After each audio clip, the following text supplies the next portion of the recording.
ಝೀರೋದ, Paytm ಮನಿ, grow, ಇಟಿ ಮನಿ ಈ ರೀತಿಯ investment ಆ್ಯಪ್ಗಳ ಮೂಲಕ ಮ್ಯೂಚುವಲ್ ಫಂಡ್ನಲ್ಲಿ ಹೂಡಿಕೆ ಮಾಡಿದರೆ ನಿಮ್ಮ ದುಡ್ಡು ಸೇಫಾ? ನೀವು ದುಡ್ಡು ಹಾಕಿರುವಂತಹ ಮ್ಯೂಚುವಲ್ ಫಂಡ್ ಆ್ಯಪ್ ಮುಚ್ಚಿ ಹೋದರೆ ನಿಮ್ಮ ದುಡ್ಡಿನ ಗತಿಯೇ. ಮ್ಯೂಚುವಲ್ ಫಂಡ್ ಆ್ಯಪ್ಗಳು ಜನರಿಗೆ ಮೋಸ ಮಾಡ್ತವ. ಮ್ಯೂಚುವಲ್ ಫಂಡ್ನ ಚೌಕಿದಾರ ಯಾರು? ಮ್ಯೂಚುವಲ್ ಫಂಡ್ನಲ್ಲಿ ನೀವು ದುಡ್ಡು ಹಾಕಿದರೆ ಅದಕ್ಕೆ ರಕ್ಷಣೆ ಕೊಡೋರು ಯಾರು? ಇದೆಲ್ಲ ಪ್ರಶ್ನೆಗಳಿಗೆ ನಾವು ಈ ವಿಡಿಯೋದಲ್ಲಿ ಉತ್ತರವನ್ನು ಕೊಡ್ತೀವಿ. ದಯವಿಟ್ಟು ಎಂಡ್ ಟು ಎಂಡ್ ವಿಡಿಯೋವನ್ನು ನೋಡಿ, ಆವಾಗ ಮಾತ್ರ ನಿಮಗೆ ಪರಿಪೂರ್ಣ ಜ್ಞಾನ ಸಿದ್ಧಿಸುತ್ತೆ. ಹಾಯ್ ಹಲೋ ನಮಸ್ಕಾರ, ನಾನು ಶೇಷಕೃಷ್ಣ ಭಟ್. ಹೂಡಿಕೆ ಮಾಡುವಂಥ ಪ್ರತಿಯೊಬ್ಬರಿಗೂ ಕೂಡ ನಮ್ಮ ಇನ್ವೆಸ್ಟ್ಮೆಂಟ್ ಸೇಫ್ ಆಗಿರಬೇಕು, ಒಳ್ಳೆ ರಿಟರ್ನ್ಸ್ ಬರಬೇಕು ಅಂತ ಹೇಳುವಂಥದ್ದು ಇದ್ದೇ ಇರುತ್ತೆ. ಆಗ ನಮ್ಮ ಕಣ್ಣ ಮುಂದೆ ಬರುವಂಥ ಆಪ್ಷನ್ನೇ ಮ್ಯೂಚುವಲ್ ಫಂಡ್. ಹೌದು, ಮ್ಯೂಚುವಲ್ ಫಂಡಲ್ಲಿ ರಿಸ್ಕ್ ಕಡಿಮೆ, ರಿಟರ್ನ್ಸ್ ಜಾಸ್ತಿ ಅಂತ ಹೇಳುವಂಥದ್ದೇನೋ ನಿಜ. ಆದರೆ ನಾವು ಇನ್ವೆಸ್ಟ್ಮೆಂಟ್ ಮಾಡುವಂಥ ಆ್ಯಪ್ಗಳು ಅದೆಷ್ಟು ಸೇಫ್ ಆಗಿರುತ್ತೆ? ಒಂದೊಮ್ಮೆ ನಾವು ಹಾಕಿದಂಥ ಹಣವನ್ನು ಎತ್ಕೊಂಡು ಆ ಆ್ಯಪ್ಗಳು ನಾಪತ್ತೆಯಾದರೆ ಏನು ಮಾಡೋದು? ನಮ್ಮ ಹೂಡಿಕೆಗೆ ಗತಿ ಯಾರು? ಈ ಎಲ್ಲ ಪ್ರಶ್ನೆಗಳು ಮ್ಯೂಚುವಲ್ ಫಂಡಲ್ಲಿ ಇನ್ವೆಸ್ಟ್ಮೆಂಟ್ ಮಾಡಬೇಕು ಅಂತ ಹೇಳುವಾಗ ನಿಮ್ಮ ಕಣ್ಣ ಮುಂದೆ ಖಂಡಿತವಾಗ್ಲೂ ಬಂದಿರುತ್ತೆ. ಎಸ್, ಅದಕ್ಕೆ ಉತ್ತರ ಕೊಡುವಂಥ ಪ್ರಯತ್ನವನ್ನು ನಾವು ಈ ವಿಡಿಯೋದಲ್ಲಿ ಮಾಡ್ತೀವಿ. ನಮ್ಮ ಜೊತೆಗೆ ಇದನ್ನು ತಿಳಿಸ್ಕೊಡೋದಕ್ಕೆ ಶರತ್ MS ಅವರಿದ್ದಾರೆ. ಇವರು ಸೀನಿಯರ್ ಜರ್ನಲಿಸ್ಟು, ವೈಯಕ್ತಿಕ ಹಣಕಾಸು ಬರಹಗಾರರು, ಹಾಗೆಯೇ ಬಾಸ್ವಾಲ ಸಂಸ್ಥೆಯ ಕಂಟೆಂಟ್ ವಿಭಾಗದ ಮುಖ್ಯಸ್ಥರು. ಸೊ ಅವ್ರ ಜೊತೆಗೆ ಮಾತಾಡ್ತಾ ಹೋಗೋಣ. ಶರತ್ ಅವರು ನಮಸ್ತೆ, ವೆಲ್ಕಮ್ ಟು ದಿ ಶೋ. ನಮಸ್ತೆ ಶೇಷ್. ಶರತ್ ಅವರೇ, ಮ್ಯೂಚುವಲ್ ಫಂಡಲ್ಲಿ ಇನ್ವೆಸ್ಟ್ ಮಾಡುವಾಗ ಪ್ರತಿಯೊಬ್ಬರಿಗೂ ಕೂಡ ಒಂದು ಭಯ ಇರುತ್ತೆ. ನಾವೇನೋ ಇನ್ವೆಸ್ಟ್ ಮಾಡ್ತೀವಿ, ಅದನ್ನು ಟ್ರ್ಯಾಕ್ ಕೂಡ ಮಾಡ್ತೀವಿ, ಆದರೆ ನಾವು ಇನ್ವೆಸ್ಟ್ಮೆಂಟ್ ಮಾಡುವಂಥ ಆ್ಯಪ್ ಇದೆಯಲ್ಲ, ಅದರ ಕತೆ ಏನು? ಅವರೇನಾದರೂ ಕ್ಲೋಸ್ ಮಾಡ್ಕೊಂಡು ಹೋದರೆ ನಮ್ಮ ಇನ್ವೆಸ್ಟ್ಮೆಂಟ್ ಏನಾಗ್ಬಿಡುತ್ತೆ ಅಂತ ಹೇಳಿ ಭಯ ಪಡಬೇಕಾ ಬೇಡವಾ? ಭಯ ಪಡಬೇಕಾ ಬೇಡವಾ ಅನ್ನೋದನ್ನ ಶೇಷ ನಾವು ಪ್ರಾಕ್ಟಿಕಲ್ ಆಗಿ ಈ ವಿಡಿಯೋದಲ್ಲಿ ಹೇಳೋಣ. ನೋಡಿ, ತುಂಬ ಜನ ಬೇರೆ ಬೇರೆ ಆ್ಯಪ್ಗಳ ಮೂಲಕ ಇನ್ವೆಸ್ಟ್ ಮಾಡ್ತಿರ್ತಾರೆ. ನಾನು 4-5 ಹೆಸರುಗಳನ್ನು ಉದಾಹರಣೆ ಕಾರಣಕ್ಕಾಗಿ ತಗೋತೀನಿ. ಈಗ ನೋಡಿ, ಝೀರೋದಾದವ್ರದ್ದು ಆ್ಯಪ್ ಇದೆ, ಮ್ಯೂಚುವಲ್ ಫಂಡ್ ಆ್ಯಪ್ ಇದೆ. ಗ್ರೋ ಅವ್ರದ್ದು ಮ್ಯೂಚುವಲ್ ಫಂಡ್ ಆ್ಯಪ್ ಇದೆ. ಮತ್ತು ಪೇಟಿಎಂ ಮನಿ ಅವ್ರದ್ದು ಇನ್ವೆಸ್ಟ್ಮೆಂಟ್ ಆ್ಯಪ್ ಇದೆ. ಮತ್ತು ಅಪ್ಸ್ಟಾಕ್ ಅವ್ರದ್ದಿದೆ. ಈ ರೀತಿ ತುಂಬ ಕಂಪನಿಗಳ ಇನ್ವೆಸ್ಟ್ಮೆಂಟ್ ಆ್ಯಪ್ ಇದೆ. ಇಟಿ ಮನಿ ಅಂತೇಳಿ ಇದೆ. ಈ ರೀತಿಯ ಇನ್ವೆಸ್ಟ್ಮೆಂಟ್ ಆ್ಯಪ್ಗಳ ಮೂಲಕ ದುಡ್ಡು ಹೂಡಿಕೆ ಮಾಡಿ ನಾಳೆ ದಿವಸ ಆ ಆ್ಯಪ್ ಮುಚ್ಕೊಂಡು ಹೋಗ್ಬಿಟ್ರೆ, ಈಗ ನೋಡಿ ತುಂಬ ಕೇಸ್ಗಳಲ್ಲಾಗುತ್ತೆ.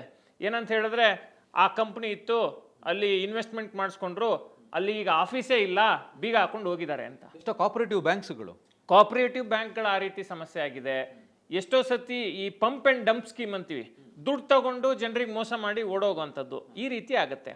ಆದರೆ ಮ್ಯೂಚುವಲ್ ಫಂಡ್ಗಳಲ್ಲಿ ಆ ರೀತಿ ಆಗುತ್ತಾ ಅನ್ನೋದಕ್ಕೆ ಇವತ್ತು ನಾವು ಪ್ರಾಯೋಗಿಕವಾಗಿ ಉತ್ತರವನ್ನು ಕೊಡ್ತೀವಿ. ಈಗ ನೋಡಿ, ಫಸ್ಟು ನಾವೇನು ಅರ್ಥ ಮಾಡ್ಕೋಬೇಕು ಅಂತ ಹೇಳಿದ್ರೆ, ಈ ಮ್ಯೂಚುವಲ್ ಫಂಡ್ಗಳನ್ನು ರೆಗ್ಯುಲೇಟ್ ಮಾಡುವಂಥವ್ರು ಯಾರು? ಈಗ ನೋಡಿ, ಬ್ಯಾಂಕ್ಗಳನ್ನು ರೆಗ್ಯುಲೇಟ್ ಮಾಡುವಂಥವ್ರು RBI. ಈಗ ನೋಡಿ, ಬ್ಯಾಂಕು ದಿವಾಳಿಯಾಗಿ ಏನಾದರೂ ನಷ್ಟ ಉಂಟಾದರೆ 5 ಲಕ್ಷದೊಳಗಡೆ ನಿಮ್ಮ ಹಣ ಇದ್ದರೆ 5 ಲಕ್ಷ ರೂಪಾಯಿಯನ್ನು ಡೆಪಾಸಿಟ್ ಇನ್ಶೂರೆನ್ಸ್ ಸ್ಕೀಮ್ ಅಡಿಯಲ್ಲಿ RBI ನಿಮಗೆ ಮತ್ತೆ ಒದಗಿಸಿ ಕೊಡುತ್ತೆ. ಅಂದರೆ ಬ್ಯಾಂಕ್ನಲ್ಲಿ ಏನೇ ಅವ್ಯವಹಾರ ಆದರೆ ಅಥವಾ ವಂಚನೆಗಳು ನಡೆದ್ರೆ, ಬ್ಯಾಂಕ್ನ ಆಡಳಿತ ಮಂಡಳಿ ಸರಿಯಾಗಿ ಕೆಲಸ ಮಾಡ್ತಿಲ್ಲ ಅಂತ ಹೇಳಿದ್ರೆ, ಅದಕ್ಕೆ ರೆಡ್ ಫ್ಲ್ಯಾಗ್ ರೇಸ್ ಮಾಡೋರು ಯಾರು ಅಂತ ಹೇಳಿದ್ರೆ RBI ಅದನ್ನು ನಿಯಂತ್ರಣ ಮಾಡುತ್ತೆ, ಬ್ಯಾಂಕ್ಗಳನ್ನು. ಅದೇ ರೀತಿ ಈ ಷೇರು ಮಾರುಕಟ್ಟೆ ಆಧಾರಿತ ಹೂಡಿಕೆಗಳು ಅಂದರೆ ಸ್ಟಾಕ್ ಮಾರ್ಕೆಟ್ ಮತ್ತು ಈಕ್ವಿಟಿ ಮ್ಯೂಚುವಲ್ ಫಂಡ್ಗಳನ್ನು ಈ ನಿಯಂತ್ರಣ ಮಾಡುವಂಥವ್ರು ಯಾರು ಅಂತ ಹೇಳಿದ್ರೆ ಸೆಬಿ, ಷೇರುಪೇಟೆ ನಿಯಂತ್ರಣ ಮಂಡಳಿ. ಷೇರುಪೇಟೆ ನಿಯಂತ್ರಣ ಮಂಡಳಿಯ ನಿಯಮಕ್ಕೆ ಅನುಗುಣವಾಗಿ ಈ ಮ್ಯೂಚುವಲ್ ಫಂಡ್ಗಳು, ಮ್ಯೂಚುವಲ್ ಫಂಡ್ ಅಸೆಟ್ ಮ್ಯಾನೇಜ್ಮೆಂಟ್ ಕಂಪನಿಗಳು ಕೆಲಸ ಮಾಡಬೇಕಾಗಿ ಬರುತ್ತೆ. ಇಲ್ಲಿ ಆ ರೀತಿ ಎತ್ಕೊಂಡು ಓಡೋಗುವಂಥ ಸಾಧ್ಯತೆ ಇಲ್ಲ. ಹೇಗಾಗತ್ತೆ ಆಗಿದ್ರೆ ಅಂತ ಹೇಳಿದ್ರೆ, ಈಗ ನೋಡಿ, ಈಗ ನಾವು ಆಗಲೇ ಹೇಳ್ತಿದ್ವಿ, ಝೀರೋದಾ, ಪೇಟಿಎಂ ಮನಿ ಅಥವಾ ಗ್ರೋ ಈ ರೀತಿಯ ಆ್ಯಪ್ಗಳು, ಅಲ್ಲಿಗೆ ನಾವು ದುಡ್ಡು ಹಾಕಲ್ಲ. ಈಗ ನಾನು ಪ್ರತಿ ತಿಂಗಳು 5,000 ರೂಪಾಯಿ ಹೂಡಿಕೆ ಮಾಡ್ತೀನಿ, ಅಥವಾ ಲಂಪ್ ಸಮ್ಮಲ್ಲಿ ಒಂದೇ ಸತಿ ಒಂದು 50,000 ರೂಪಾಯಿ ಹೂಡಿಕೆ ಮಾಡ್ತೀನಿ ಯಾವುದೋ ಮ್ಯೂಚುವಲ್ ಫಂಡಲ್ಲಿ ಅಂತ ಹೇಳಿದ್ರೆ, ನಾವು ಯಾವುದೇ ಆ್ಯಪ್ ಮೂಲಕ ಹೂಡಿಕೆ ಮಾಡಿದರೆ ನಮ್ಮ ದುಡ್ಡು ಆ ಆ್ಯಪ್ಗೆ ಹೋಗಲ್ಲ, ಆ ದುಡ್ಡು ಮ್ಯೂಚುವಲ್ ಫಂಡ್ ಕಂಪನಿಗೆ ಹೋಗುತ್ತೆ. ಇವರೊಂದು ರೀತಿ ಮಧ್ಯವರ್ತಿಗಳು, ಫೆಸಿಲಿಟೇಟರ್ಸ್, ಒಂದು ಪ್ಲ್ಯಾಟ್ಫಾರ್ಮ್. ಹಿಂಗೆ ನಾವು ಈಗೇನಂತ ಹೇಳಿದ್ರೆ, ಈಗ ಇನ್ನೂ ಒಳ್ಳೆ ಎಕ್ಸಾಂಪಲ್ ಕೊಡಬೇಕು ಅಂತ ಹೇಳಿದ್ರೆ, ಈಗ ಅಮೆಝಾನು, ಫ್ಲಿಪ್ಕಾರ್ಟಲ್ಲಿ ನಿಮಗೆ ಬೇರೆ ಬೇರೆ ಕಂಪ್ನಿಯ ಫ್ರಿಡ್ಜು, ವಾಷಿಂಗ್ ಮಷಿನ್ನು, ಬಿಸ್ಕೆಟ್ಸು, ಬಟ್ಟೆ ಎಲ್ಲ ಸಿಗುತ್ತೆ. ಆದರೆ ಅಮೆಝಾನ್ ಒಂದು ಪ್ಲ್ಯಾಟ್ಫಾರ್ಮ್. ಇಲ್ಲೂ ಅಷ್ಟೇ, ಈ ಗ್ರೋ ಆಗಿರ್ಬೋದು, ಅಥವಾ ಝೀರೋದಾದ ಮ್ಯೂಚುವಲ್ ಫಂಡ್ ಆ್ಯಪ್ ಇರ್ಬೋದು, ಅಥವಾ ಪೇಟಿಎಮ್ ಮನಿ ಇರ್ಬೋದು, ಈ ರೀತಿಯ ಯಾವುದೇ ಡೈರೆಕ್ಟ್ ಮ್ಯೂಚುವಲ್ ಫಂಡ್ ಇನ್ವೆಸ್ಟ್ಮೆಂಟ್ ಆ್ಯಪ್ಗಳು ಸಹಿತ ಬೇಸಿಕಲಿ ಫೆಸಿಲಿಟೇಟರ್ಸ್. ಅವರು ಒಂದು ಪ್ಲ್ಯಾಟ್ಫಾರ್ಮನ್ನು ಕೊಡ್ತಾರೆ, ಬೇರೆ ಬೇರೆ ಇನ್ವೆಸ್ಟ್ಮೆಂಟ್ಸನ್ನು ಅಲ್ಲಿಗೆ ಲಿಂಕ್ ಮಾಡ್ತಾರೆ. ನಾವು ಆ ವೇದಿಕೆಯ ಮೂಲಕ ಖರೀದಿಯನ್ನು ಮಾಡಿ ಟ್ರ್ಯಾಕ್ ಮಾಡ್ಕೋತೀವಿ. ಬಿಟ್ಟರೆ ಅಲ್ಲಿ ನಮ್ಮ ದುಡ್ಡಿಗೆ ಅವರು ಬಾಧ್ಯಸ್ಥರಲ್ಲ, ಅವರು ನಮ್ಮ ದುಡ್ಡಿನ ರಕ್ಷಕರಲ್ಲ. ಹಾಗಾದರೆ ನಮ್ಮ ದುಡ್ಡಿನ ರಕ್ಷಕರು ಯಾರು ಅಂತ ಹೇಳಿದ್ರೆ, ಖಂಡಿತವಾಗಿಯೂ ಅದಕ್ಕೆ ರಕ್ಷಣೆ ಇದೆ, ಹಂಗಂತ ನೀವು ಆತಂಕ ಪಡುವಂಥ ಅವಶ್ಯಕತೆ ಇಲ್ಲ. ಹೇಗಪ್ಪ ರಕ್ಷಣೆ ಸಿಗುತ್ತೆ ಅಂತ ಹೇಳಿದ್ರೆ, ಈಗ ನೋಡಿ, ಅಸೆಟ್ ಮ್ಯಾನೇಜ್ಮೆಂಟ್ ಕಂಪನಿಗಳು, ನಾವು ಮ್ಯೂಚುವಲ್ ಫಂಡ್ ಕಂಪ್ನಿಗಳಲ್ಲಿ ಹೂಡಿಕೆ ಮಾಡ್ತೀವಲ್ಲ, ಆ ಅಸೆಟ್ ಮ್ಯಾನೇಜ್ಮೆಂಟ್ ಕಂಪನಿಗಳು ನಾವು ಹೂಡಿಕೆ ಮಾಡಿದ ದುಡ್ಡನ್ನು, ಅಂದರೆ ನಾವು ಮ್ಯೂಚುವಲ್ ಫಂಡಲ್ಲಿ ದುಡ್ಡು ಹಾಕ್ತೀವಿ, ಅದಕ್ಕೆ ಪ್ರತಿಯಾಗಿ ಯೂನಿಟ್ಸ್ ಬರುತ್ತೆ. ಆ ಯೂನಿಟ್ಸು ಮತ್ತು ಅದಕ್ಕೆ ಸಂಬಂಧಪಟ್ಟ ಮಾಹಿತಿಯನ್ನು ಟ್ರಾನ್ಸ್ಫರ್ ಆ್ಯಂಡ್ ರಿಜಿಸ್ಟರ್ ಏಜೆಂಟ್ಸ್ ಅಂತ ಇರ್ತಾರೆ, ಕ್ಯಾಮ್ಸ್ ಮತ್ತು ಕೇಫಿನ್ ಟೆಕ್ನಾಲಜೀಸ್, ಈ ರೀತಿ. ಅಲ್ಲಿ ಅಸೆಟ್ ಮ್ಯಾನೇಜ್ಮೆಂಟ್ ಕಂಪನಿಗಳು ನಮ್ಮ ಹೂಡಿಕೆಯ ವಿವರಗಳು, ಹೂಡಿಕೆ ಗಳಿಕೆಯ ಮಾಹಿತಿ ಇದೆಲ್ಲವನ್ನು ಸುರಕ್ಷಿತವಾಗಿ ಇಡ್ತಾರೆ. ಈ ರಿಜಿಸ್ಟ್ರಾರ್ ಮತ್ತು ಟ್ರಾನ್ಸ್ಫರ್ ಏಜೆಂಟ್ಸ್ ಮೂಲಕ ದುಡ್ಡಿಟ್ಟಾಗ ಏನಾಗುತ್ತೆ, ಒಂದು ವೇಳೆ ಈಗ ಯಾವುದೋ ಒಂದು ನೀವು ಇನ್ವೆಸ್ಟ್ಮೆಂಟ್ ಮಾಡ್ತಿರುವಂಥ ಆ್ಯಪ್ ಮುಚ್ಚೋಯ್ತು, ಆದರೆ ನಿಮ್ಮ ಇನ್ವೆಸ್ಟ್ಮೆಂಟ್ಗಳಿಗೆ ಏನು ಸಮಸ್ಯೆ ಆಗಲ್ಲ, ಅದೆಲ್ಲ ರಕ್ಷಣೆ ಇರುತ್ತೆ. ನಿಮಗೆ ಆ ಮಾಹಿತಿ ಕೂಡ ಸಿಗುತ್ತೆ. ಯಾವುದ್ರ ಮೂಲಕ? ಈ ಕ್ಯಾಮ್ಸ್ ಮತ್ತು ಕೇಫಿನ್ ಟೆಕ್ನಾಲಜೀಸ್ ಅನ್ನುವಂಥ ಒಂದು ವೇದಿಕೆ ಮೂಲಕ. ಈವನ್ ಮ್ಯೂಚುವಲ್ ಫಂಡ್ ಸೆಂಟ್ರಲ್ ಅಂತ ಒಂದು ಪ್ಲ್ಯಾಟ್ಫಾರ್ಮ್ ಇದೆ, ಅಂದರೆ ನಮ್ಮ ಮ್ಯೂಚುವಲ್ ಫಂಡ್ ಹೂಡಿಕೆಗಳ ಎಲ್ಲ ಮಾಹಿತಿ ಅಲ್ಲಿ ಅಡಕಾಗಿರುತ್ತೆ. ಈಗ ನೋಡಿ ಶೇಷ, ಯಾಕೆ ಇದೆಲ್ಲ ಟ್ರ್ಯಾಕಿಂಗ್ ಈಸಿ ಅಂತ ಹೇಳಿದ್ರೆ, ಎಲ್ಲವೂ ಕೂಡ ಪ್ಯಾನ್ ಲಿಂಕ್ಡ್ ಇರುತ್ತೆ. ನಮ್ಮ ಮ್ಯೂಚುವಲ್ ಫಂಡ್ ಇನ್ವೆಸ್ಟ್ಮೆಂಟ್ ಮಾಡಿ ನಾನು ಲಾಭ ಮಾಡಿದರೆ, ನಷ್ಟ ಮಾಡಿದರೆ ಇನ್ಕಮ್ ಟ್ಯಾಕ್ಸ್ ಡಿಪಾರ್ಟ್ಮೆಂಟ್ಗೆ ಅದರ ಮಾಹಿತಿ ಹೋಗುತ್ತೆ. ಸೊ ಈ ರೀತಿ ಇರೋದ್ರಿಂದ ನಮ್ಮ ಇನ್ವೆಸ್ಟ್ಮೆಂಟ್ಗಳನ್ನು ಟ್ರ್ಯಾಕ್ ಮಾಡೋದು ಕೂಡ ಬಹಳ ಸರಾಗ, ಸಲೀಸು. ಈಗ ಪ್ಯಾನ್ ಇಲ್ಲ ಅಂದರೆ ನೀವು ಮ್ಯೂಚುವಲ್ ಫಂಡಲ್ಲಿ ಇನ್ವೆಸ್ಟ್ ಮಾಡಲಿಕ್ಕೆ ಆಗೋದೇ ಇಲ್ಲ. ನಿಮಗೆ ಪ್ಯಾನು, ಆಧಾರು ಎರಡರ ವೆರಿಫಿಕೇಶನ್ ಇಲ್ಲದೇ ಮ್ಯೂಚುವಲ್ ಫಂಡಲ್ಲಿ ಇನ್ವೆಸ್ಟ್ಮೆಂಟ್ ಮಾಡ್ಲಿಕ್ಕೆ ಸಾಧ್ಯನೇ ಇಲ್ಲ. ಪ್ಯಾನ್ ಲಿಂಕ್ಡ್ ಇದ್ದೇ ಇರುತ್ತೆ. ನೀವು ಮ್ಯೂಚುವಲ್ ಫಂಡ್ ಹೂಡಿಕೆಗಳ ಬಗ್ಗೆ ಕಲ್ತ್ಕೋಬೇಕು, ಬೇರೆ ಬೇರೆ ಹೂಡಿಕೆಗಳ ಬಗ್ಗೆ ಕಲಿಬೇಕು, ಬಿಸ್ನೆಸ್ಗಳ ಬಗ್ಗೆ ಕಲಿಬೇಕು ಅಂತ ಹೇಳಿದ್ರೆ ನೀವು ಬಾಸ್ವಾಲ ಆ್ಯಪನ್ನು ಈಗಲೇ ಡೌನ್ಲೋಡ್ ಮಾಡ್ಕೊಳ್ಳಿ. ಅಷ್ಟೇ ಅಲ್ಲ, ಬಾಸ್ವಾಲದಲ್ಲಿ ಬಿಸ್ನೆಸ್ಸನ್ನು ಕಟ್ಟುವುದಕ್ಕೆ ಬೇಕಾಗಿರುವಂತಹ ಎಲ್ಲ ರೀತಿಯ ಮಾರ್ಗದರ್ಶನ ಇದೆ. ನಿಮ್ಮ ಹಣಕಾಸು ನಿರ್ವಹಣೆಗೆ ಬೇಕಾದಂತಹ ಮಾರ್ಗದರ್ಶನ ಇದೆ.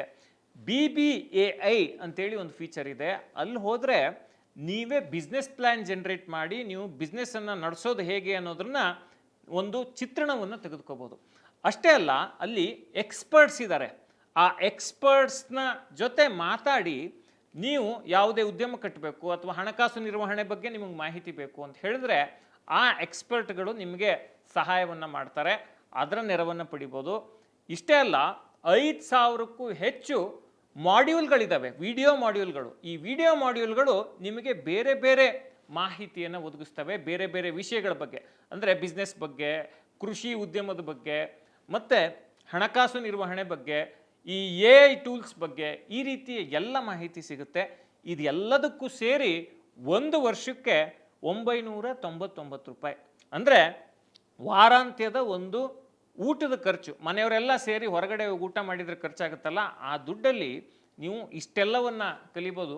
ಮತ್ತು ಇರುವಂಥ ಈ ಕಾಲದಲ್ಲಿ ಉದ್ಯಮವನ್ನು ಕಟ್ಟೋ ಬಗ್ಗೆ ಆಲೋಚನೆ ಮಾಡುವಂಥ ಅಗತ್ಯ ಮತ್ತು ಅನಿವಾರ್ಯ ಇದ್ದೇ ಇದೆ. ಆದಷ್ಟು ಬೇಗ ನೀವು ಬಾಸ್ವಾಲ ಆ್ಯಪನ್ನು ಡೌನ್ಲೋಡ್ ಮಾಡ್ಕೊಳ್ಳಿ, ನಿಮ್ಮ ಬದುಕಿಗೆ ನೀವೇ ಶಿಲ್ಪಿಯಾಗಿ. ಸೊ ಥಿಯರಿಯಾಗಿ ಗೊತ್ತಾಯಿತು ಏನು ಅಂಥೇಳಿ, ಎಕ್ಸಾಂಪಲ್ ಸಮೇತ ಕೊಟ್ಟರೆ ಇನ್ನೂ ಜಾಸ್ತಿ ಅರ್ಥ ಆಗುತ್ತೆ, ಕೊಡ್ಬೋದಾ ಅಂತ ನೋಡಿ. ಭಾರತದಲ್ಲಿ ಶೇಷ ಒಟ್ಟು 45 ಅಸೆಟ್ ಮ್ಯಾನೇಜ್ಮೆಂಟ್ ಕಂಪ್ನಿಗಳಿವೆ. ಈಗ ನೋಡಿ, ನಾವು ಕೇಳಿರ್ಬೋದು ICICI ಪ್ರುಡೆನ್ಷಿಯಲ್, ಮೋತಿಲಾಲ್ ಓಸ್ವಾಲ್, ಅದೇ ರೀತಿ ಕ್ವಾಂಟ್, ನಿಪ್ಪಾನ್ ಇಂಡಿಯಾ, ಮತ್ತು ಕೋಟಕ್, ಮತ್ತು HDFC, ಈ ರೀತಿ SBI, ಈ ರೀತಿಯ 45 ಅಸೆಟ್ ಮ್ಯಾನೇಜ್ಮೆಂಟ್ ಕಂಪನಿಗಳಿವೆ. ಈ ರೀತಿ 45 ಅಸೆಟ್ ಮ್ಯಾನೇಜ್ಮೆಂಟ್ ಕಂಪನಿಗಳ ಮೂಲಕ ಏನಂತ ಹೇಳಿದ್ರೆ, ಯಾವುದೇ ಮ್ಯೂಚುವಲ್ ಫಂಡಲ್ಲಿ ಹೂಡಿಕೆ ಮಾಡಿದರೂ ಕೂಡ ಇದು ಯಾವುದಾದ್ರೂ ಒಂದು ಕಂಪ್ನಿದ ಮ್ಯೂಚುವಲ್ ಫಂಡ್ ಆಗಿರುತ್ತೆ. ಸೊ ಅಲ್ಲಿಗೆ ದುಡ್ಡು ಹೋಗುತ್ತೆ. ಈಗ ಉದಾಹರಣೆಗೆ ಒಂದು ಪ್ರಾಕ್ಟಿಕಲ್ ಆಗಿ ತಗೊಳ್ಳೋಣ. ನೀವು ಈಗ ಇ ಟಿ ಮನಿ ಅಂತೇಳಿ ಒಂದು ಇನ್ವೆಸ್ಟ್ಮೆಂಟ್ ಆ್ಯಪ್ ಇದೆ. ಆ E T Money mutual fund investment app ಮೂಲಕ ನೀವು Nippon India small cap mutual ಫಂಡ್ನಲ್ಲಿ 10,000 ರೂಪಾಯಿ ಹೂಡಿಕೆ ಮಾಡ್ತೀರಿ ಅಂತೇಳಿ ಇಟ್ಕೊಳ್ಳಿ. ಎಕ್ಸಾಂಪಲ್ಲು, ಆ 10,000 ರೂಪಾಯಿ ಇ ಟಿ ಮನಿ ಆ್ಯಪ್ ಮೂಲಕ ನೀವು ಇನ್ವೆಸ್ಟ್ ಮಾಡ್ತೀರಿ. ಇ ಟಿ ಮನಿ ಆ್ಯಪ್ ಮೂಲಕ ನೀವು ನಿಪ್ಪಾನ್ ಇಂಡಿಯಾ ಸ್ಮಾಲ್ ಕ್ಯಾಪ್ ಫಂಡ್ನಲ್ಲಿ ಹೂಡಿಕೆ ಮಾಡಿದ ಮೇಲೆ ಆ 10,000 ರೂಪಾಯಿನ ಯಾವ್ಯಾವ ಷೇರುಗಳ ಮೇಲೆ ಹೂಡಿಕೆ ಮಾಡಿ ನಿಮ್ಮ ಮ್ಯೂಚುವಲ್ ಫಂಡ್ಗೆ ಲಾಭ ಮಾಡಿ ಕೊಡಬೇಕು ಅನ್ನೋದನ್ನ ಮ್ಯೂಚುವಲ್ ಫಂಡ್ ಕಂಪನಿಯ ಅಸೆಟ್ ಮ್ಯಾನೇಜರ್ ಯಾರು ಇರ್ತಾರಲ್ಲ, ಅಂದರೆ ಫಂಡ್ ಮ್ಯಾನೇಜರ್, ಅವರು ಅದನ್ನು ತೀರ್ಮಾನ ಮಾಡ್ತಾರೆ. ನಾನು ಇ ಟಿ ಮನಿ ಆ್ಯಪಿಗೆ ಬಂದೆ, ಇ ಟಿ ಮನಿ ಆ್ಯಪಲ್ಲಿ 10,000 ರೂಪಾಯಿ ಹಾಕಿದೆ. ಯಾವುದ್ರ ಮೇಲೆ? ನಿಪ್ಪಾನ್ ಇಂಡಿಯಾ ಮ್ಯೂಚುವಲ್ ಫಂಡ್ ಮೇಲೆ. ನಿಪ್ಪಾನ್ ಇಂಡಿಯಾ ಮ್ಯೂಚುವಲ್ ಫಂಡ್ ಮೇಲೆ ಹಾಕಿದ 10,000 ರೂಪಾಯಿನ ತಗೊಂಡು ಫಂಡ್ ಮ್ಯಾನೇಜರು ಅದನ್ನು ಎಲ್ಲೆಲ್ಲಿ ಹಾಕಬೇಕು ಅಂತೇಳಿ ತೀರ್ಮಾನ ಮಾಡ್ತಾರೆ. ಅದರ ಲಾಭ ನಷ್ಟಕ್ಕೆ ನಾನು ಬಾಧ್ಯಸ್ಥ ಆಗ್ತೀನಿ. ಈಗ ಇಲ್ಲೊಂದು ಕ್ಯೂರಿಯಾಸಿಟಿಗೆ ಒಂದು ಪ್ರಶ್ನೆ ಕೇಳ್ತೀನಿ. ನನಗೊಂದು ಡೌಟ್ ಕೂಡ ಬಂತು. ನೀವು ಹೇಳಿದಂಗೆ ನಮ್ಮಿಂದ ತಗೊಂಡಂಥ 10,000 ರೂಪಾಯಿಯನ್ನು ಫಂಡ್ ಮ್ಯಾನೇಜರು ಸ್ಟಾಕ್ಗಳ ಮೇಲೆ ಇನ್ವೆಸ್ಟ್ ಮಾಡ್ತಾನೆ. ಸೊ ಅದೇ ಆತ ಇನ್ವೆಸ್ಟ್ ಮಾಡದೆ ಅಲ್ಲೇ ಇಟ್ಕೊಳ್ತಾರ? ಸಾಧ್ಯ ಇಲ್ಲ. ಯಾಕೆ ಅಂತ ಹೇಳಿದ್ರೆ ಅಸೆಟ್ ಮ್ಯಾನೇಜರ್ ಕೈಲಿ ಅಥವಾ ಫಂಡ್ ಮ್ಯಾನೇಜರ್ ಕೈಲಿ ಆ ದುಡ್ಡು ಬರಲ್ಲ. ಅದು ಡಿಜಿಟಲೈಸ್ಡ್ ಫಾರ್ಮ್ಯಾಟ್ನಲ್ಲಿ ಒಂದು ನಿಧಿಯಾಗಿ ಬಂದು ನಿಲ್ಲುತ್ತೆ. ಆ ನಿಧಿಯ ಒಟ್ಟು ಕಾರ್ಪಸ್ ಇರುತ್ತೆ. ಈಗ ನೋಡಿ, ಒಂದು ಮ್ಯೂಚುವಲ್ ಫಂಡು 10,000 ಕೋಟಿ, 15,000 ಕೋಟಿ, 3,000 ಕೋಟಿ, ಈ ರೀತಿ ಒಂದು ಅಸೆಟ್ ಅಂಡರ್ ಮ್ಯಾನೇಜ್ಮೆಂಟ್. ಈಗ ನಾನೊಂದು 10,000 ರೂಪಾಯಿ, ನೀವೊಂದು 10,000 ರೂಪಾಯಿ, ನಮ್ಮ ಕ್ಯಾಮ್ರಾಮನ್ ಒಂದು 10,000 ರೂಪಾಯಿ, ಈ ರೀತಿ ಬೇರೆ ಬೇರೆಯವ್ರು ಹೂಡಿಕೆ ಮಾಡಿರ್ತಾರಲ್ಲಿ. ಅಲ್ಲಿ ಹೂಡಿಕೆ ಮಾಡಿದ ಒಟ್ಟು ನಿಧಿ ಇರುತ್ತೆ. ಪ್ರತಿಯೊಂದು ಹೂಡಿಕೆಗೂ ಒಂದು ಟ್ರ್ಯಾಕಿಂಗ್ ಇರುತ್ತೆ. ಅದನ್ನು ನಾನು ಈಗಾಗಲೇ ಹೇಳ್ದಂಗೆ KFin Technologies, CAMS, mutual fund Central, ಅವನ್ನೆಲ್ಲ ಟ್ರ್ಯಾಕ್ ಮಾಡಲಿಕ್ಕೆ ಒಂದು ವ್ಯವಸ್ಥೆ ಇದೆ. ಮತ್ತು ನೀವು ಪ್ರತಿ ಬಾರಿ ಇನ್ವೆಸ್ಟ್ಮೆಂಟ್ ಮಾಡಿದಾಗಲೂ ಕೂಡ ಯಾವುದೇ ಆ್ಯಪ್ ಮೂಲಕ ನೀವು ಇನ್ವೆಸ್ಟ್ಮೆಂಟ್ ಮಾಡಿದ ಕಂಪನಿ ಏನಿದೆಯಲ್ಲ, ಈಗ ನಾನು ಹೇಳಿದೆ ನಿಪ್ಪಾನಿಂದ ನಿಮ್ಗೊಂದು ಮೇಲ್ ಬರುತ್ತೆ, ನಿಮ್ಮ ಯೂನಿಟ್ಸು ಇಷ್ಟು ಅಲೋಕೇಟ್ ಆಗಿದೆ, ನೀವು ಇಷ್ಟು 1,000 ರೂಪಾಯಿನ ಮ್ಯೂಚುವಲ್ ಫಂಡಲ್ಲಿ ಹಾಕಿದ್ದೀರಿ ಅಂತ. ಸೊ ಆ ಎಲ್ಲ ಮಾಹಿತಿ ಟ್ರ್ಯಾಕ್ ಆಗ್ತಿರುತ್ತೆ. ಈಗ ನೋಡಿ, ಇಲ್ಲಿ ನಾನು ಹೇಳಿದ್ನಲ್ಲ, ಇಲ್ಲಿ ಇ ಟಿ ಮನಿ ಎಕ್ಸಾಂಪಲ್ ಕೊಡ್ತಿದ್ದೆ. ಇಲ್ಲಿ ಇ ಟಿ ಮನಿ ಒಂದು ಫಂಡ್, ಒಂದು ಏನಂತ ಪ್ಲ್ಯಾಟ್ಫಾರ್ಮು, ಇಕೋಸಿಸ್ಟಮ್ ಅಷ್ಟೇ. ಅದೊಂದು ವಿತರಣಾ ವ್ಯವಸ್ಥೆ. ಮ್ಯೂಚುವಲ್ ಫಂಡ್ನ ವಿತರಣೆ ಮಾಡುವುದಕ್ಕೆ ಒಂದು ವೇದಿಕೆ ಅದು ಅಷ್ಟೇ. ಸೊ ಈ ರೀತಿ ಕೆಲಸ ಮಾಡುತ್ತೆ. ಸೊ ಒಂದಂತೂ ಕ್ಲಿಯರು, ನಾವು ಆ್ಯಪ್ಗಳ ಮೂಲಕ ಏನು ಮ್ಯೂಚುವಲ್ ಫಂಡಲ್ಲಿ ಇನ್ವೆಸ್ಟ್ ಮಾಡ್ತೀವಿ, ಆ ಆ್ಯಪ್ಗಳು ಒಂದು ಜಸ್ಟ್ ಪ್ಲಾಟ್ಫಾರ್ಮ್ ಅಷ್ಟೇ. ನಾವು ಎಲ್ಲಿ ಇನ್ವೆಸ್ಟ್ ಮಾಡ್ತೀವಿ ಅಂತ ಹೇಳುವಂಥದ್ದು ಆ ಡೈರೆಕ್ಟಾಗಿ ಆ ಕಂಪನಿಗಳಿಗೆ ಹೋಗ್ತವೆ, ಅಲ್ಲಿಂದನೇ ನಮಗೆ ಮೇಲ್ ಬರುತ್ತೆ ಅಂತ ಹೇಳುವಂಥದ್ದು ಇದು ಅರ್ಥ ಆಯಿತು. ಈಗ ಎರಡನೇ ಪ್ರಶ್ನೆ ಏನು ಅಂತ ಹೇಳಿದರೆ, ಒಂದೊಮ್ಮೆ ನಾವು ಇನ್ವೆಸ್ಟ್ಮೆಂಟ್ ಮಾಡುವಂಥ ಆ ಆ್ಯಪ್ಗಳು ಮುಚ್ಚೋಯ್ತು ಅಥವಾ ನಾಪತ್ತೆ ಆಯಿತು ಅಂತ ಹೇಳಿದರೆ ನಮ್ಮ ಇನ್ವೆಸ್ಟ್ಮೆಂಟನ್ನು ಹುಡುಕೋದು ಹೆಂಗೆ ಅಂತ. ಈಗ ನೋಡಿ ಶೇಷ, ಈಗ ನಾನು ಸ್ಕ್ರೀನ್ ಮೇಲೆ ನಮ್ಮ ವೀಕ್ಷಕರಿಗೆ ಒಂದಿಷ್ಟು ಪಾಯಿಂಟ್ಸನ್ನು ತೋರಿಸ್ತಾ ಹೋಗ್ತೀನಿ, ಜೊತೆಗೆ ಎಕ್ಸ್ಪ್ಲೇನ್ ಮಾಡ್ತೀನಿ. ಈಗ ನೀವು ಹೂಡಿಕೆ ಮಾಡಿರುವ ಯಾವುದೋ ಮ್ಯೂಚುವಲ್ ಫಂಡ್ ಆ್ಯಪ್, ನೀವು ಯಾವುದೋ ಒಂದು ಮ್ಯೂಚುವಲ್ ಫಂಡ್ ಆ್ಯಪಲ್ಲಿ ಇನ್ವೆಸ್ಟ್ ಮಾಡ್ತಿದ್ರಿ, ಅದು ಮುಚ್ಚೋಯ್ತು ಅಂತ ಇಟ್ಕೊಳ್ಳೋಣ. ಇಂತಹ ಸಂದರ್ಭದಲ್ಲೂ ಕೂಡ ನೀವು ಮಾಹಿತಿಯನ್ನು ಪಡೆಯೋದಕ್ಕೆ ಸಾಧ್ಯ. ಹೇಗೆ? ಈಗ ಉದಾಹರಣೆಗೆ ನೀವು ಯಾವುದೋ ಒಂದು ಆ್ಯಪ್ ಮೂಲಕ ನಿಪ್ಪಾನ್ ಇಂಡಿಯಾ ಸ್ಮಾಲ್ ಕ್ಯಾಪ್ ಅಥವಾ ಲಾರ್ಜ್ ಕ್ಯಾಪ್ ಫಂಡ್ನಲ್ಲಿ ನೀವು ಹೂಡಿಕೆ ಮಾಡಿದ್ದೀರಿ ಅಂತ ಇಟ್ಕೊಳ್ಳಿ.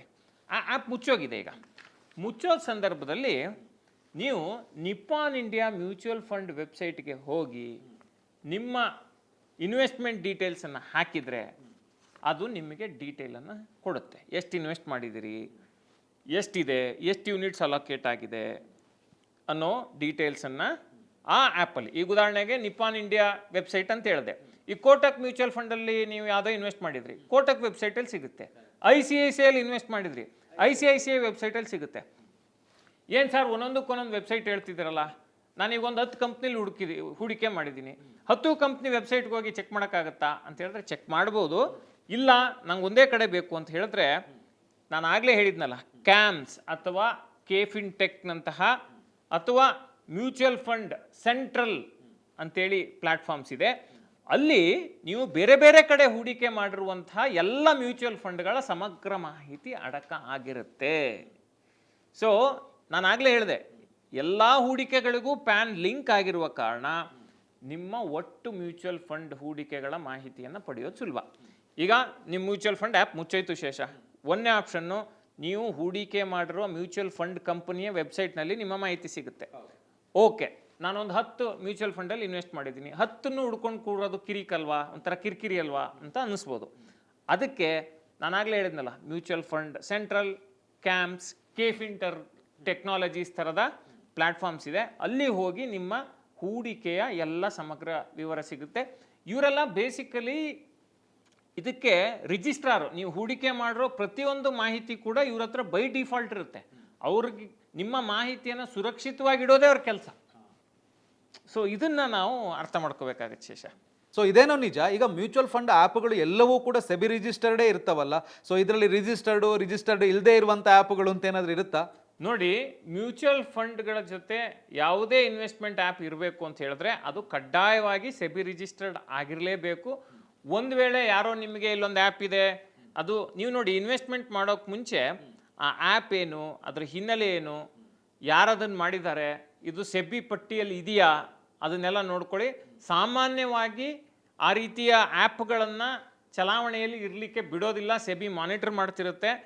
ಬಟ್ ನಿಮ್ಮ ಸುರಕ್ಷತೆಗೆ ನೀವು ಯಾವುದೇ ಹೂಡಿಕೆ ಮಾಡುವ ಮುನ್ನ ನೀವು ಹೂಡಿಕೆ ಮಾಡುತ್ತಿರುವಂಥ ವೇದಿಕೆ ಸೆಬಿ ರಿಜಿಸ್ಟರ್ಡಾ, ಷೇರುಪೇಟೆ ನಿಯಂತ್ರಣ ಮಂಡಳಿಯ ನೋಂದಾಯಿತ ಸಂಸ್ಥೆನಾ ಅನ್ನೋದ್ರ ಬಗ್ಗೆ ನೀವು ಸ್ಪಷ್ಟತೆಯನ್ನು ಪಡ್ಕೋಬೇಕು. ಫೈನ್. ಯಾಕೆಂತೇಳಿದ್ರೆ ಅದನ್ನು ಕ್ಲಿಯರ್ ಮಾಡ್ಕೊಂಡು, ಇಲ್ಲ ಅಂತ ಹೇಳಿದ್ರೆ ಎಲ್ಲರೂ ಸೆಬಿ ರಿಜಿಸ್ಟರ್ಡ್ ಅಲ್ಲ ಅಂತ ಹೇಳಿದ್ರೆ ಏನಾಗ್ಬೋದು ಅಂತ ಹೇಳುವಂಥ ಭಯ ಇರುತ್ತೆ ಅಂತ. ಸೊ ಈಗ ನಾವು ಇನ್ವೆಸ್ಟ್ಮೆಂಟ್ ಮಾಡಿರುವಂಥ ಆ್ಯಪ್ಗಳೇನಿದಾವೆ, ಅಂದರೆ ಆ ಪ್ಲಾಟ್ಫಾರ್ಮ್ ಏನಿದಾವೆ, ಅದು ಮುಚ್ಚಿ ಹೋದರೆ ನಮ್ಮ ಇನ್ವೆಸ್ಟ್ಮೆಂಟ್ ಡೀಟೇಲ್ಸನ್ನು ಟ್ರ್ಯಾಕ್ ಮಾಡೋದು ಹೆಂಗೆ, ಪಡೆಯೋದು ಹೆಂಗೆ, ವೆಬ್ಸೈಟ್ ಥ್ರೂ ಅಥವಾ ಕ್ಯಾಂಪ್ಸ್ ಥ್ರೂ ಎಲ್ಲ ಅಂತ ಹೇಳುವಂಥದ್ದನ್ನು ನೀವು ಹೇಳಿದಿರಿ.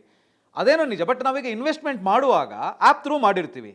ಸೊ ಒಂದೊಮ್ಮೆ ಆ ಆ್ಯಪ್ ಕ್ಲೋಸ್ ಆಯಿತು ಅಂತ ಹೇಳಿದ್ರೆ SIP ಅಥವಾ ಲಮ್ ಸಮ್ ಅಮೌಂಟ್ ನಾವು ವಾಪಸ್ ಪಡಿಬೇಕು ಅಂತ ಹೇಳಿದ್ರೆ ಆ್ಯಪ್ ಇರಲ್ಲ. ಅದು ಹೇಗೆ ತಗೊಳ್ಳೋದು? ಈಗ ನೋಡಿ, ಮ್ಯೂಚುವಲ್ ಫಂಡ್, ಈಗ ಇನ್ನೊಂದು ಸ್ಕ್ರೀನ್ ಮೇಲೆ ಕೆಲವು ಪಾಯಿಂಟ್ಸನ್ನು ತೋರಿಸ್ತಾ ಹೋಗ್ತೀವಿ, ಮತ್ತೆ ಹಾಗೆ ಎಕ್ಸ್ಪ್ಲೇನ್ ಮಾಡ್ತಾ ಹೋಗ್ತೀನಿ. ಮ್ಯೂಚುವಲ್ ಫಂಡ್ ಇನ್ವೆಸ್ಟ್ಮೆಂಟ್ ಆ್ಯಪ್ ಮುಚ್ಚಿ ಹೋದರೆ SIP ಹೂಡಿಕೆ ಮತ್ತು ಹಣವನ್ನು ವಾಪಸ್ ಪಡ್ಕೊಳ್ಳುವಂಥದ್ದು ಹೇಗೆ? ಮ್ಯೂಚುವಲ್ ಫಂಡ್ ಇನ್ವೆಸ್ಟ್ಮೆಂಟ್ ಆ್ಯಪ್ ಮುಚ್ಚಿ ಹೋದರೆ SIP ಹೂಡಿಕೆಗಳು ಸಾಮಾನ್ಯವಾಗಿ ಸ್ಥಗಿತಗೊಳ್ತವೆ. ಅಂದರೆ SIP ನೀವು ಹಾಕಿರ್ತೀರಿ, ಇನ್ನು 3 ವರ್ಷ ನಾನು ಯಾವುದೋ ಒಂದು ಮ್ಯೂಚುವಲ್ ಫಂಡಲ್ಲಿ ಪ್ರತಿ ತಿಂಗಳು 10,000 ರೂಪಾಯಿ ಹಾಕ್ತೀನಿ ಅಂತ ನೀವು ಕಮಿಟ್ ಆಗಿರ್ತೀರಿ. ಆ ಆ್ಯಪ್ ಮುಚ್ಚೋದ್ರೆ ನಿಮ್ಮ SIP ಸ್ಟಾಪ್ ಆಗುತ್ತೆ. ಆಯಿತಾ? ನೀವು SIP ಮುಂದುವರಿಸಬೇಕು ಅಂತ ಹೇಳಿದ್ರೆ ಮತ್ತೊಂದು ಹೂಡಿಕೆ ಆ್ಯಪ್ಗೆ ಹೋಗಿ ಅಥವಾ ನೇರವಾಗಿ ನಿರ್ದಿಷ್ಟ ಮ್ಯೂಚುವಲ್ ಫಂಡ್, ಈಗ ಕೋಟಕ್ಕು, ICICI ಅಥವಾ ಮೋತಿಲಾಲ್ ಓಸ್ವಾಲು ಈ ರೀತಿಯ ವೆಬ್ಸೈಟ್ಗಳಿಗೆ ಡೈರೆಕ್ಟಾಗಿ ಹೋಗಿ ಅದನ್ನು ರೀಆಕ್ಟಿವೇಟ್ ಮಾಡ್ಬೋದು. ಅಂದರೆ ಆ SIPಯನ್ನು ರೀಸ್ಟಾರ್ಟ್ ಮಾಡ್ಬೋದು. ಒಂದೊಮ್ಮೆ ಆ್ಯಪ್ ಮುಚ್ಚಿ ಹೋಗುವ ಮುನ್ನ ಮ್ಯೂಚುವಲ್ ಫಂಡ್ನಿಂದ ಹಣ ನಗದೀಕರಣಕ್ಕೆ ಸೂಚನೆ ಕೊಟ್ಟಿದ್ರೆ ಯಾವುದೇ ತೊಡಕಿಲ್ಲದೆ ನಿಮ್ಮ ಬ್ಯಾಂಕ್ ಖಾತೆಗೆ ಹಣ ಸಂದಾಯ ಆಗುತ್ತೆ. ಈಗ ಫಾರ್ ಎಕ್ಸಾಂಪಲ್, ಒಂದು ಮ್ಯೂಚುವಲ್ ಫಂಡ್ ಆ್ಯಪು ಇವತ್ತು ಮುಚ್ಚೋಗಿಲ್ಲ, ಇವತ್ತು ನೀವು ಒಂದು ಟ್ರಾನ್ಸಾಕ್ಷನನ್ನು ಮಾಡಿದಿರಿ. ಏನಂತ ಅಂತ ಹೇಳಿದ್ರೆ, ಈ ಮ್ಯೂಚುವಲ್ ಫಂಡನ್ನು ಮಾರಾಟ ಮಾಡಿಬಿಟ್ಟು ಇಲ್ಲಿರೋ ದುಡ್ಡು ನನಗೆ ವಾಪಸ್ ಬರಬೇಕು ಅಂತ ನೀವು ತೀರ್ಮಾನ ಮಾಡಿದಿರಿ. ಆ ಡಿಸಿಷನ್ನ ಇವತ್ತು ಮಾಡಿದಿರಿ. ಇವತ್ತಿಂದ ಒಂದು 10 ದಿವಸ ಆದಮೇಲೆ ಆ ಆ್ಯಪ್ ಮುಚ್ಚೋಗುತ್ತೆ ನೀವು ಇನ್ವೆಸ್ಟ್ ಮಾಡಿರೋವಂಥದ್ದು. ಬಟ್ ನಿಮಗೆ ಬರಬೇಕಾದ ಹಣ ಏನು ಸಮಸ್ಯೆ ಆಗಲ್ಲ, ನಿಮ್ಮ ಅಕೌಂಟ್ಗೆ ಬರುತ್ತೆ. ಯಾಕೆಂದರೆ ನೀವು ಆಲ್ರೆಡಿ ಆ್ಯಕ್ಟ್ ಮಾಡಿ ಆಗಿದೆ. ನೀವು ಆ್ಯಕ್ಟ್ ಮಾಡಿರುವಾಗ ಆ ಆ್ಯಪ್ ಚಲಾವಣೆಯಲ್ಲಿ ಇದೆ. ಹಾಗಾಗಿ ಆ ಪ್ರಾಸೆಸ್ಸು ನಡೆಯುತ್ತೆ. ಆ್ಯಪ್ ಮುಚ್ಚೋಗಿದೆ, ಹೂಡಿಕೆ ಹಣ ನಗದಿ ಮಾಡಬೇಕಾದ್ರೆ ಏನು ಮಾಡಬೇಕು? ಈಗ ಮುಚ್ಚೋಗಿದೆ, ನಿಮ್ಮ ಹಣವನ್ನು ವಾಪಸ್ ತಗೋಬೇಕು, ನಾನು ಹಿಂತಗೋಬೇಕು. ನೀವೇನು ಹೇಳೋದು, ನಾನು ಆಗಲೇ ಏನು ಹೇಳಿದೆ, ಈಗ ಆ್ಯಪ್ ಮುಚ್ಚೋಗಕ್ಕೆ ಮುಂಚೆ ನೀವು ಹಣವನ್ನು ವಾಪಸ್ ತೆಗೆದುಕೊಳ್ಳುವಂಥ ಒಂದು ತೀರ್ಮಾನವನ್ನು ತೆಗೆದುಕೊಂಡಿದ್ರೆ ಅದು ಬಂದುಬಿಡುತ್ತೆ. ಈಗ ಮುಚ್ಚೋಗಿದೆಯಪ್ಪ, ಹೆಂಗೆ ಹಣ ತಗೊಳ್ಳಿ ಅಂತ ನೀವು ಕೇಳ್ಬೋದು.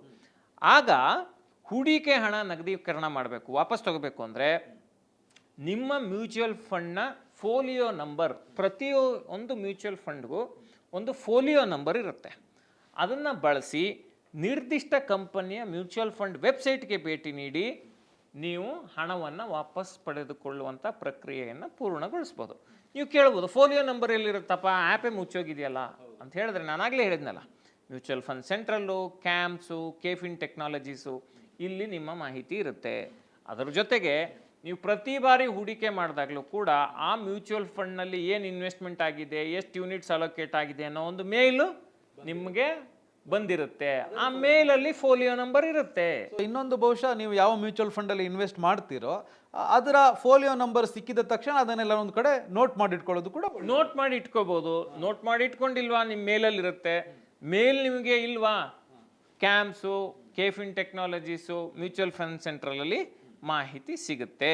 ಬೇಸಿಕಲಿ ಅವರೆಲ್ಲ ಅಗ್ರಿಗೇಟರ್ಸ್.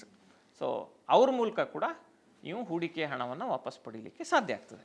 ಫೈನ್. ಇವಾಗ ಒಂದು ವೇಳೆ ನಾವು ಇನ್ವೆಸ್ಟ್ಮೆಂಟ್ ಮಾಡಿದಂಥ ಮ್ಯೂಚುವಲ್ ಫಂಡ್ ಆ್ಯಪ್ ಮುಚ್ಚಿ ಹೋದರೂ ಕೂಡ ನಾವು ಹೂಡಿದಂಥ ಹಣವನ್ನು ವಾಪಸ್ ಪಡೆಯೋದಕ್ಕೆ ಏನು ಸಮಸ್ಯೆ ಇಲ್ಲ ಹಾಗಿದ್ರೆ? ಖಂಡಿತ ಸಮಸ್ಯೆ ಇಲ್ಲ ಶೇಷ. ಆದರೆ ನೀವು ಸರಿಯಾದ ವೇದಿಕೆ ಮೂಲಕ ಇನ್ವೆಸ್ಟ್ ಮಾಡಿರಬೇಕು. ನೀವು ಹೂಡಿಕೆ ಮಾಹಿತಿಯನ್ನು ಟ್ರ್ಯಾಕ್ ಮಾಡ್ತಿರ್ಬೇಕು. ಯಾವುದೋ ಮ್ಯೂಚುವಲ್ ಫಂಡ್ ಅಂದ್ಕೊಂಡು ನೀವು ಇನ್ಯಾವುದೋ ಬೆಳೆದಿದ್ದು ಹೂಡಿಕೆಗೆ ಹಾಕಿದರೆ ಅದಕ್ಕೆ ಹೊಣೆ ಆಗಲ್ಲ ಕಂಪ್ನಿಗಳು. ಬಟ್ ನೀವು ಮ್ಯೂಚುವಲ್ ಫಂಡಲ್ಲೇ ಹೂಡಿಕೆ ಮಾಡಿದರೆ ಏನು ರಿಸ್ಕ್ ಇರಲ್ಲ, ಅದು ನಿಮಗೆ ಸಿಕ್ಕೇ ಸಿಗುತ್ತೆ. ಸೊ ಇನ್ನೊಂದು ಪ್ರಶ್ನೆ ಬರುತ್ತೆ, ಮ್ಯೂಚುವಲ್ ಫಂಡ್ ಆ್ಯಪ್ ಏನಾದ್ರು ಮುಚ್ಚಿ ಹೋಯಿತು ಅಂತ ಹೇಳಿದರೆ ಈ ಟ್ಯಾಕ್ಸ್ ಇನ್ಫಾರ್ಮೇಷನ್ ಮತ್ತು ನಮ್ಮ ಅಕೌಂಟ್ ಡೀಟೇಲ್ಸನ್ನು ಹೆಂಗೆ ನಾವು ತೆಗಿಲಿಕ್ಕಾಗತ್ತೆ? ಈಗ ನಾನು ಹೇಳಿದ್ನಲ್ಲ, ಈಗ ನೋಡಿ ಹೇಗೆ ನಿಮ್ಮ investment details camps, KFin technologies ಈ ರೀತಿಯ ಪ್ಲ್ಯಾಟ್ಫಾರ್ಮ್ಗಳಲ್ಲಿ ಸಿಗುತ್ತೋ, ಅದೇ ರೀತಿ ನಿಮ್ಮ ಟ್ಯಾಕ್ಸ್ ಮಾಹಿತಿ, ಟ್ಯಾಕ್ಸ್ ಎಷ್ಟು ಬರುತ್ತೆ ಅನ್ನೋ ಮಾಹಿತಿ ಕೂಡ ನಿಮಗಲ್ಲಿ ಸಿಗುತ್ತೆ. ಸೊ ಹಾಗಾಗಿ ಅದ್ರ ಬಗ್ಗೆ ಆತಂಕ ಪಡ್ಕೊಳ್ಳೋಂಥ ಅಗತ್ಯ ಇಲ್ಲ. ಮ್ಯೂಚುವಲ್ ಫಂಡ್ ಸೆಂಟ್ರಲ್ ವೆಬ್ಸೈಟಲ್ಲೂ ಕೂಡ ನಿಮ್ಮ ಇನ್ವೆಸ್ಟ್ಮೆಂಟ್ ಡೀಟೇಲ್ಸ್ ಟ್ರ್ಯಾಕ್ ಆಗೋದ್ರಿಂದ ಅಲ್ಲಿ ಕೂಡ ನೀವು ತೆರಿಗೆ ವಿವರಗಳನ್ನು ಪಡ್ಕೋಬೋದು. ಸೊ ಈಗ ಇನ್ವೆಸ್ಟ್ಮೆಂಟ್ ಆ್ಯಪ್ ಥ್ರೂ ನಾವು ಇನ್ವೆಸ್ಟ್ ಮಾಡಿರ್ತೀವಿ, ಆ್ಯಪ್ ಮುಚ್ಚೋಯ್ತು ಅಂತ ಹೇಳಿದ್ರೆ ನಮ್ಮ ಹಣಕ್ಕೆ ಏನು ಸಮಸ್ಯೆ ಆಗಲ್ಲ, ಒಪ್ಕೊಳ್ತೀವಿ. ಬಟ್ ನಾವು ಅದಕ್ಕೆ ಬೇಕಾದಂಥ ಎಲ್ಲ ಡೀಟೇಲ್ಸನ್ನು ಕೊಟ್ಟಿರ್ತೀವಿ. ನಮ್ಮ ಪ್ಯಾನ್ ಇರ್ಬೋದು, ಅಕೌಂಟ್ ಡೀಟೇಲ್ಸ್ ಇರ್ಬೋದು, ನಮ್ಮ ಹೂಡಿಕೆಯ ಮೊತ್ತ ಇರ್ಬೋದು, ಎಲ್ಲ ಅವ್ರ ಕೈಯಲ್ಲಿರುತ್ತೆ. ಮುಚ್ಚಿ ಹೋದ್ಮೇಲೆ ಅವ್ರು ಏನು ಬೇಕಾದರೂ ಮಾಡ್ಬೋದು. ಅವರೇನಾದರೂ ದುರುಪಯೋಗ ಪಡಿಸ್ಕೊಂಡ್ರೆ? ನೋಡಿ ಶೇಷ, ಯಾವುದೇ ಇನ್ವೆಸ್ಟ್ಮೆಂಟ್ ಆ್ಯಪ್ ಮುಚ್ಚಿ ಹೋದರೆ ಅವರು ಬೇಕಾಬಿಟ್ಟಿಯಾಗಿ ನಿಮ್ಮ ಡೇಟಾವನ್ನು ಬಳಸೋ ಹಾಗಿಲ್ಲ.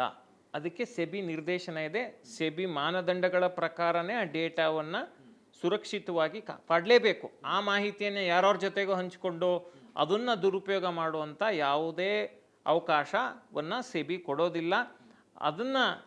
ಅದ್ರ ಬಗ್ಗೆ ಹೂಡಿಕೆದಾರರು ಆತಂಕ ಪಡಬೇಕಾದ ಅಗತ್ಯ ಇಲ್ಲ. ಎಸ್, ನಾವು ಇನ್ವೆಸ್ಟ್ಮೆಂಟ್ ಮಾಡಿರುವಂಥ ಮ್ಯೂಚುವಲ್ ಫಂಡ್ ಆ್ಯಪ್ ಮುಚ್ಚಿ ಹೋದರೆ ಏನೇನಾಗುತ್ತೆ, ನಮ್ಮ ಡೀಟೇಲ್ಸ್ ಎಷ್ಟು ಸೇಫ್ ಆಗಿರುತ್ತೆ, ಆಮೇಲೆ ನಮ್ಮ ಹಣ ಎಷ್ಟು ಸುರಕ್ಷಿತವಾಗಿರುತ್ತೆ ಅಂತ ಹೇಳುವಂಥದ್ದನ್ನು ತಿಳಿಸ್ಕೊಟ್ರಿ. ಸೊ ಈಗ ಟೋಟಲ್ ಆಗಿ ಒಂದು ಸಮ್ಮರಿ ಕೊಡ್ಬೋದಾ ಇದರದ್ದು?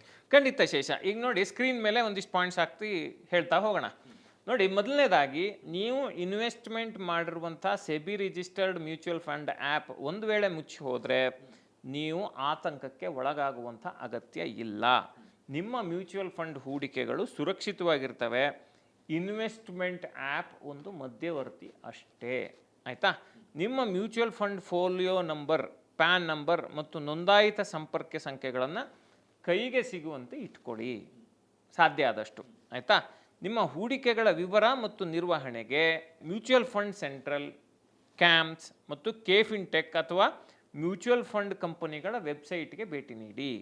ಅಂದರೆ ಈಗ ಮುಚ್ಚೋಗಿದೆ, ನೀವು ಎಲ್ಲಿ ವಿವರ ಪಡಿಬೋದು ಅಂತ ಹೇಳಿದ್ರೆ ಕೇಫಿನ್ ಟೆಕ್ಕು, ಕ್ಯಾಂಪ್ಸು, ಮ್ಯೂಚುವಲ್ ಫಂಡ್ ಕಂಪನಿಗಳ ವೆಬ್ಸೈಟು, ಮ್ಯೂಚುವಲ್ ಫಂಡ್ ಸೆಂಟ್ರಲ್ಗೆ ಹೋಗಿ ನೀವು ನಿಮ್ಮ ಮಾಹಿತಿಯನ್ನು ಪಡ್ಕೋಬೋದು. ಆ್ಯಪ್ ಸ್ಥಗಿತದ ಕಾರಣಕ್ಕೆ SIP ನಿಂತು ಹೋದರೆ ಮತ್ತೊಂದು ಆ್ಯಪ್ ಅಥವಾ ನೇರವಾಗಿ ಮ್ಯೂಚುವಲ್ ಫಂಡ್ ಕಂಪನಿಯ ವೆಬ್ಸೈಟ್ಗೆ ಹೋಗಿ ಹೂಡಿಕೆಯನ್ನು ರೀಸ್ಟಾರ್ಟ್ ಮಾಡ್ಬೋದು. ಹೂಡಿಕೆ ಮೊತ್ತ ನಗದೀಕರಣಕ್ಕೆ ಕ್ಯಾಂಪ್ಸ್ ಅಥವಾ ಕೇಫಿನ್ ಟೆಕ್ ವೇದಿಕೆಗಳಲ್ಲಿ ಅದಕ್ಕೆ ಅವಕಾಶ ಇದೆ, ಅದನ್ನು ಮಾಡಿದರೆ ಆಯಿತು. ಸೊ ಏನು ಟೆನ್ಷನ್ ತಗೊಂಡು ಅಯ್ಯೋ ನನ್ನ ದುಡ್ಡಿಗೆ ಏನಾಗೋಯ್ತು ಅಂತ ಆತಂಕ ಪಡೋ ಅಗತ್ಯ ಇಲ್ಲ. ಯಾವುದೇ ಹೂಡಿಕೆ ಮಾಡುವಾಗ ಅದು ಸೆಬಿ ರಿಜಿಸ್ಟರ್ಡಾ, ಅದರಲ್ಲಿ ನಾನು ಸರಿಯಾಗಿ ಹೂಡಿಕೆ ಮಾಡ್ತಾ ಹೋಗ್ತಿದ್ದೀನ, ಅದ್ರ ವಿವರ ನನ್ನ ಹತ್ರ ಇದೆಯಾ, ಇಷ್ಟನ್ನು ತಿಳ್ಕೊಂಡ್ರೆ ಏನೇ ಇವು ಆಚೆ ಈಚೆ ಆದರೂ ಕೂಡ ಅದನ್ನು ಪಡ್ಕೊಳ್ಳೋವಂಥದ್ದು ಸುಲಭ. ಫೈನಲ್ ಒಂದು ಪ್ರಶ್ನೆ ಕೇಳಲೇಬೇಕು ಶರತ್ ಅವರೇ. ಎಷ್ಟೋ ಜನ ನಮ್ಮ ಇನ್ವೆಸ್ಟ್ಮೆಂಟ್ ಏನಾಗ್ಬಿಡುತ್ತಪ್ಪ ಅಂತ ಹೇಳುವಂಥ ಆತಂಕಕ್ಕೆ ಒಳಗಾಗಿ ಮ್ಯೂಚುವಲ್ ಫಂಡಲ್ಲಿ ಇನ್ವೆಸ್ಟ್ ಮಾಡದೇ ಇರ್ತಾರೆ, ಮಾಡೋದೇ ಇಲ್ಲ. ಅಂಥವ್ರಿಗೆ ಏನು ಕಿವಿ ಮಾತು? ನೋಡಿ, ಯಾವುದು ಕೂಡ ಈ ಅತಿಯಾದ ಭಯ ಯಾವುದಕ್ಕೂ ಪ್ರಯೋಜನಕ್ಕೆ ಬರಲ್ಲ. ಈಗ ಭಯ ಯಾಕಿದೆ ಅಂತ ಹೇಳಿದ್ರೆ, ನನಗೆ ಅಜ್ಞಾನ ಇದೆ, ಅದಕ್ಕೆ ಭಯ ಇದೆ. ನನಗೆ ಇದರಲ್ಲಿ ಹೂಡಿಕೆ ಮಾಡಿದ್ರೆ ಏನಾಗುತ್ತೆ, ಅದರ ಪ್ರಕ್ರಿಯೆ ಏನು, ಅದರ ಸುರಕ್ಷತೆ ಏನು ಅನ್ನೋದು ಗೊತ್ತಿಲ್ಲದಿದ್ದಾಗ ಭಯ ಆಗುತ್ತೆ.